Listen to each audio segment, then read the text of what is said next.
आपको बोर्ड में टॉप कराने तक आपको अंधा विश्वास करना है। एग्जाम में आएगा नहीं आएगा, हम पढ़ने जा रहे हैं मैट्रिक्स। कि आपकी मैट्रिक्स का मीनिंग क्या होता है, तो मतलब या तो ये नंबर का अरेंजमेंट होगा, तो सर यहां से हम एक चीज निकाल सकते हैं, क्या सर, रोज हमेशा पहले आती है।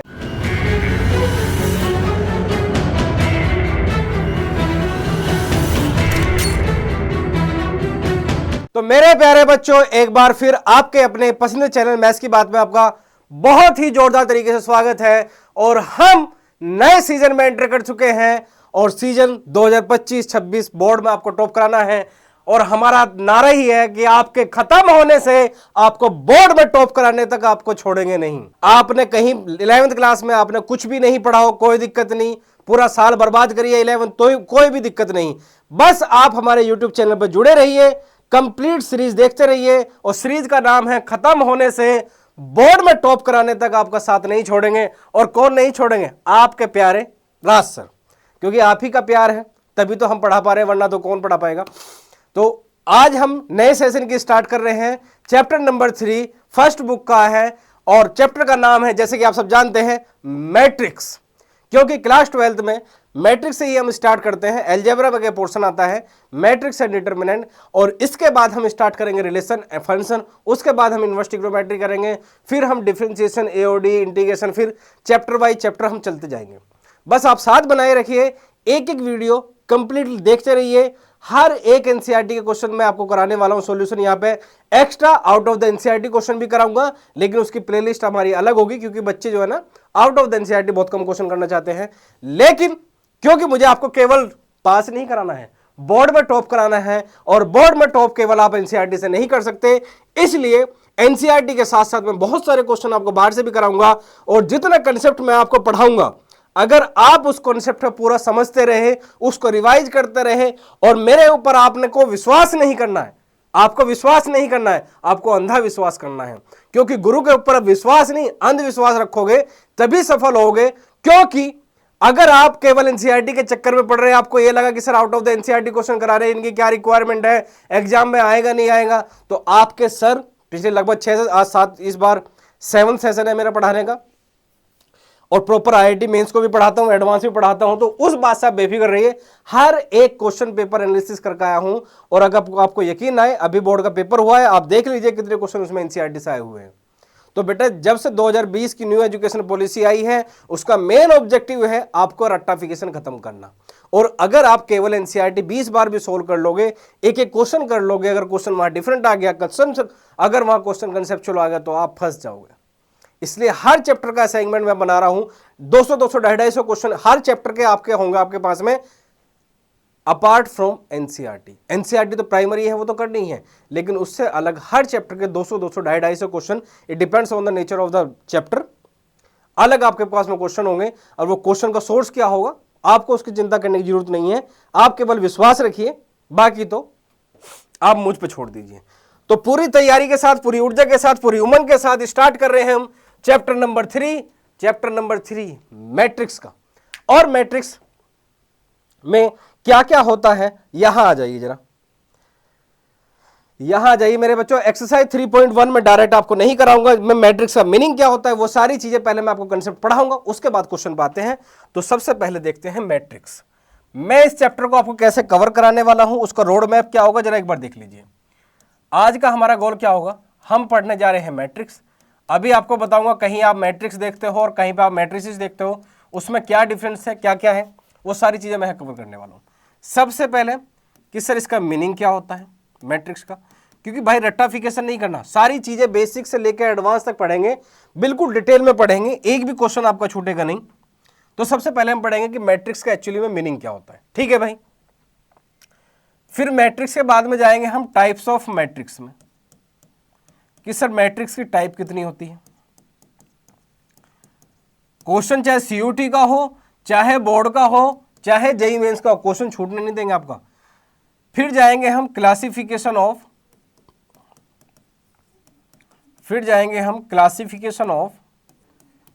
स्क्वायर मैट्रिक्स, कि स्क्वायर मैट्रिक्स को हम कैसे क्लासिफाई करेंगे। और फिर उसके बाद हम जाएंगे ऑपरेशन ऑन मैट्रिक्स। जी हां, ऑपरेशन ऑन मैट्रिक्स। हम मैथ वाले स्टूडेंट हैं, हम इंजीनियर बैकग्राउंड के हैं तो हमें ऑपरेशन करना भी आता है। ये मत सोचिए कि ऑपरेशन केवल मेडिकल वाले करेंगे, नहीं भाई, हम मैथ्स के टीचर हैं, हमें भी चीर फाड़ करना आता है। तो सबसे पहले हम स्टार्ट करेंगे कि आपकी मैट्रिक्स का मीनिंग क्या होता है, उसके बाद में मैट्रिक्स की टाइप्स क्या क्या होती हैं, फिर कैसे कैसे हमने क्लासीफाई किया है स्क्वायर मैट्रिक्स को, और फिर चलेंगे हम operation of matrix. Operation on matrix का मतलब क्या कि सर हम एडिशन कैसे करते हैं दो मैट्रिक्स का, सर हम दो मैट्रिक्स को सब्ट्रैक्ट कैसे करते हैं, मतलब सब्सट्रैक्शन करेंगे। फिर सर हम मल्टीप्लिकेशन कैसे करते हैं दो मैट्रिक्स को, या किसी स्केलर की मल्टीप्लाई कैसे करते हैं किसी मैट्रिक्स में। और आपकी जानकारी के लिए बच्चों में बता दूं कि डिवीजन नहीं होता है मैट्रिक्स में, डिवीजन नहीं होता है। अगर कहीं आपको दो मैट्रिक्स डिवीजन में उठा के दिए दे कहीं पर, तो सोच लेना कि उसने बेवकूफ़ी करी है केवल आपको कंफ्यूज करने का, क्योंकि मैट्रिक्स में डिवीजन होता ही नहीं है। ठीक है बच्चों, तो सबसे पहले स्टार्ट करते हैं हम मीनिंग से ही कि मैट्रिक्स का एक्चुअली मीनिंग क्या होता है। ध्यान से समझिए मेरे प्यारे बच्चों, और कलर हमने चूज कर लिया है बहुत गलत सा और बहुत ही गंदा सा। सबसे पहले सर इसका मीनिंग क्या होता है, एक एक चीजें नोटबुक निकाल लीजिए, एक एक चीज नए सेशन में हर एक चीज बहुत डिटेल में नोट कीजिए, क्योंकि तभी आपको बेनिफिशियल होने वाला है, अदरवाइज तो आप फंसे रहोगे इसमें। आइए जरा मीनिंग ऑफ मैट्रिक्स। तो मीनिंग क्या है मैं लिख देता हूं, इट इज एन रेक्टेंगुलर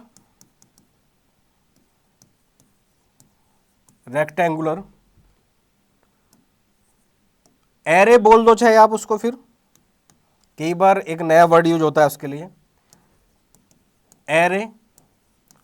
और एरे का इन शॉर्ट जो मीनिंग होता है वो होता है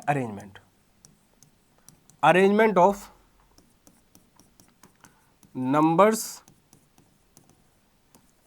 और फंक्शन, या तो नंबर का अरेंजमेंट होगा या फिर वो फंक्शन का होगा। जरा एक चीज देखिए बच्चों, सपोज करो एक मैट्रिक्स है, मैट्रिक्स का सिंबल होता है बेटा ये, जो आपने क्लोज ब्रैकेट पढ़ा है ना, तो ऐसे ही होता है सिमिलर, क्योंकि थोड़ा सा रेक्टेंगुलर है तो इसलिए इसका नाम पड़ेगा रेक्टेंगुलर अरेंजमेंट। रेक्टेंगुलर अरेंजमेंट किसका कर रहे हैं सर हम, एक तो नंबर्स का कर रहे हैं हम, और दूसरा किसका कर रहे हैं हम सर, फंक्शंस का।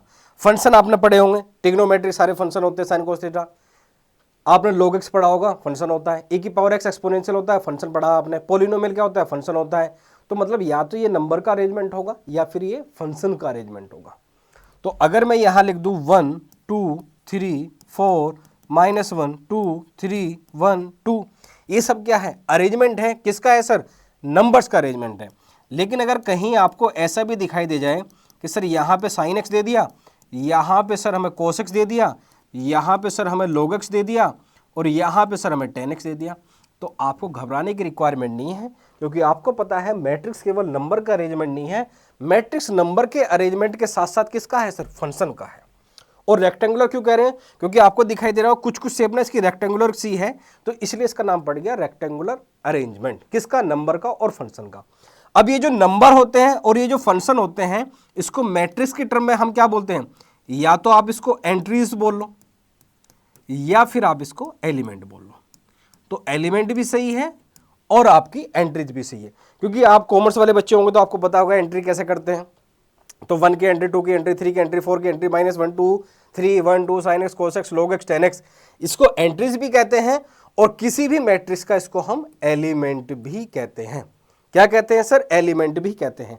अब एक चीज समझने वाली बात है कि मैट्रिक्स में कुछ चीजें होती हैं, जरा ध्यान से समझिएगा मेरे प्यारे बच्चों। सपोज करो मैंने आपके सामने एक मैट्रिक्स ये बनाई, ठीक है सर। यहाँ पे मैंने 1 2 3 रख दिया, इसको एक बार रफ करते हैं। यहाँ पे एक मैंने मैट्रिक्स रखी है आपके सामने, यहाँ 1 2 3 -1 2 0 और यहाँ 5 1 4। आपके सामने ये डाटा लिखा हुआ है, बात सही है सर। अब सर क्या इसे सोल्व कैसे करेंगे, बहुत सारी चीजें हैं, लेकिन पहले वहां तक पहुंचने से पहले कुछ चीजें समझो जरा ध्यान से। इसको कहते हैं बेटा हम कॉलम।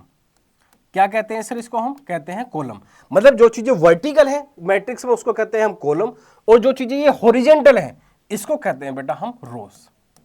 क्या कहते हैं सर, रोज कहते हैं। अब आपने अपनी प्रेयर में देखा होगा कि सर वहां पे तो रोज ऐसे होती हैं, तो भैया वो जो रो होती है ना, आपको उस कंडीशन में इमेजिन नहीं करना है, क्योंकि उसके अकॉर्डिंग तो ये कॉलम बैठ जाएगी, कॉलम को रो बना दोगे, रो को कॉलम बना दोगे। लेकिन नहीं, जो मैट्रिक्स में वर्टिकल होता है उसको हम कॉलम बोलते हैं, और जो आपकी मैट्रिक्स में हॉरिजॉन्टल होता है उसको सर हम रो बोलते हैं। तो आपको दिखाई दे रहा है कि सर ये भी रो है, ये भी रो है, ये भी रो है, तो इसको मैं बोल सकता हूं ये रो 1 है, ये रो 2 है और ये रो 3 है। सर ये जो वर्टिकल है इसको हम क्या बोलते हैं, कॉलम बोलते हैं। तो आपको दिखाई दे रहा है सर इसको कॉलम 1 बोल सकता हूं, इसको मैं कॉलम 2 बोल सकता हूं और इसको मैं कॉलम 3 बोल सकता हूं। ध्यान दीजिएगा मेरे प्यारे बच्चों, इसको मैं column 1 C1 C2 C3 R1 R2 R3, जो भी चीज मैट्रिक्स में हॉरिजॉन्टल होती है उसको हम रो बोलते हैं और जो भी चीज हमारी वर्टिकल होती है मैट्रिक्स में उसको हम क्या बोलते हैं सर, कॉलम बोलते हैं। क्या इसमें कोई शंका? बोले सर आपके होते हुए शंका का तो मतलब ही नहीं होता। अब बात आती है इसका ऑर्डर लिखने की। किसका सर? मैट्रिक्स का ऑर्डर, ऑर्डर ऑफ मैट्रिक्स। किसी भी मैट्रिक्स का ऑर्डर कैसे लिखा जाता है, जरा ध्यान दीजिएगा मेरे प्यारे बच्चों।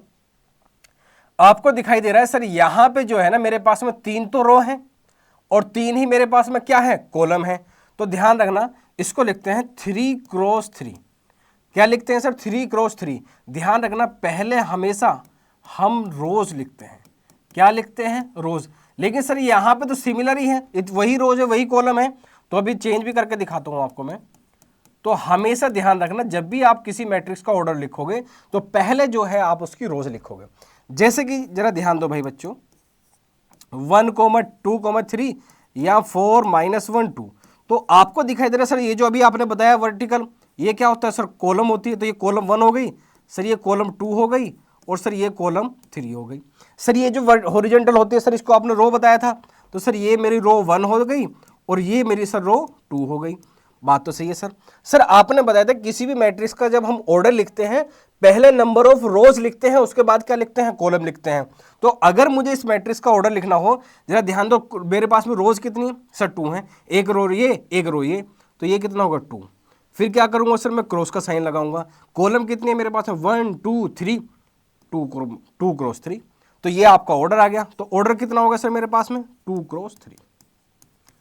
और अगर मैं पूछूं कि अगर मेरे पास में किसी मैट्रिक्स का मुझे रो पता हो, किसी मैट्रिक्स की मुझे अगर कॉलम पता हो, तो मैं उस मैट्रिक्स का ऑर्डर लिख सकता हूं। कौन सी बड़ी बात है सर, मैंने फटाफट लिख दिया।